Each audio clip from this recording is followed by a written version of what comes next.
Twin Metals Minnesota files formal mine plan with regulators.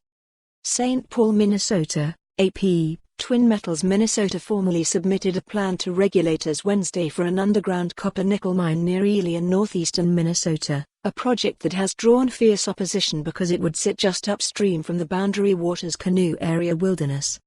Company officials said in interviews that the mine is designed to prevent pollution from reaching the wilderness while creating about 765 full-time mining jobs and more than 1,500 spin-off jobs, plus thousands of construction work hours for union labor. For those communities, this is going to be an incredible opportunity for development, for generations to come, really, Twin Metals spokeswoman Kathy Graul said. Twin Metals, which is owned by Chilean mining giant Antofagasta plc, says it has spent more than $450 million developing the project. The filing launches what's expected to be a lengthy environmental review and permitting process for what would be Minnesota's second copper-nickel mine. Julie Padilla, Twin Metals chief regulatory officer, said the company hopes to complete the process in 5 to 7 years. That could be optimistic, given that Minnesota's first planned copper-nickel mine, the PolyMet project, took well over a decade to clear those hurdles.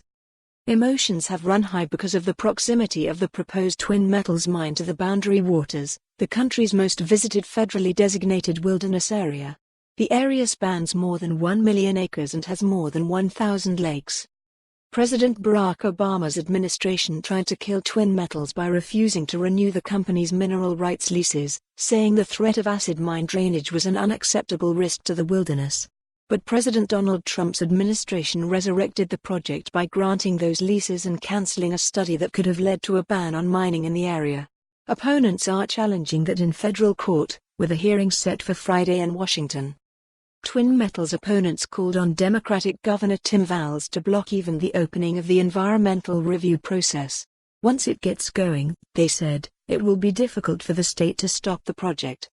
Minnesota's existing environmental standards aren't adequate to protect as pristine as the wilderness area because they allow for some degradation of air and water quality, said Tom Lantvia, executive director of the Campaign to Save the Boundary Waters. He also said the process doesn't consider the effects on people who earn their livings from the wilderness area or the impacts on property values. The decision that the state gets to make is, will this project meet state standards? Lantvia said. If yes, check the box. If no, check the other box.